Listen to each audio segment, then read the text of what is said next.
Mon ami, tu l'as probablement vu sur les derniers jours et tu t'es peut-être même inscrit, mais Yomi va se lancer dans la niche des agences IA ou des business IA. Il va probablement lancer une formation là-dessus sur les prochains jours.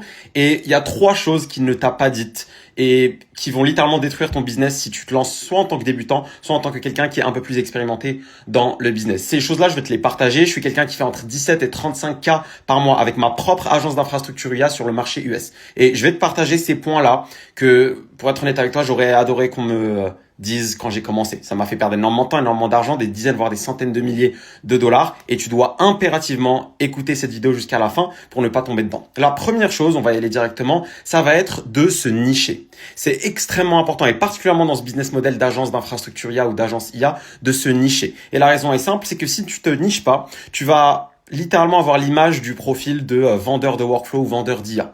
Ok, c'est-à-dire que tu ne vas pas être vu comme un spécialiste, quelqu'un qui est expert dans un créneau spécifique et qui est capable finalement d'apporter la transformation désirée à un client dans une niche spécifique.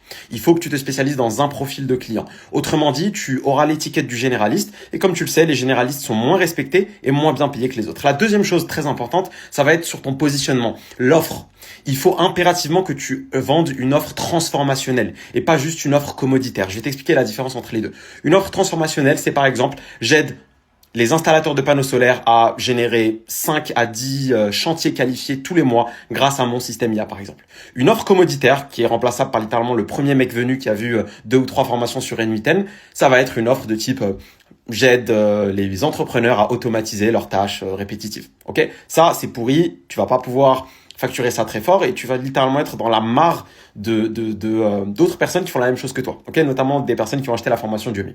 Le troisième point, ok, que tu dois impérativement régler et ça doit être ta priorité, ça va être l'acquisition client. La priorité dans ce business-là d'agence d'infrastructure IA ou d'agence IA, c'est pas ta solution, c'est pas qui va faire le workflow ou le système le plus complexe. Celui qui gagne à ce jeu-là, c'est celui qui comprend que sa priorité doit être le marketing et la vente. C'est celui qui est capable de créer tout un écosystème d'acquisition pour remplir son calendrier de rendez-vous qualifiés de manière prédictible.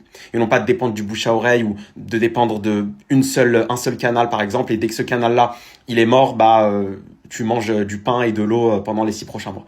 Fais bien attention à ces 3 points-là. Yomi va probablement pas t'en parler parce qu'il parle à des débutants. Tu reviens me voir quand tu voudras plus d'informations. Check le lien en bio d'ailleurs. Je parle un peu plus en profondeur de comment est-ce que je scale l'agence d'infrastructure IA.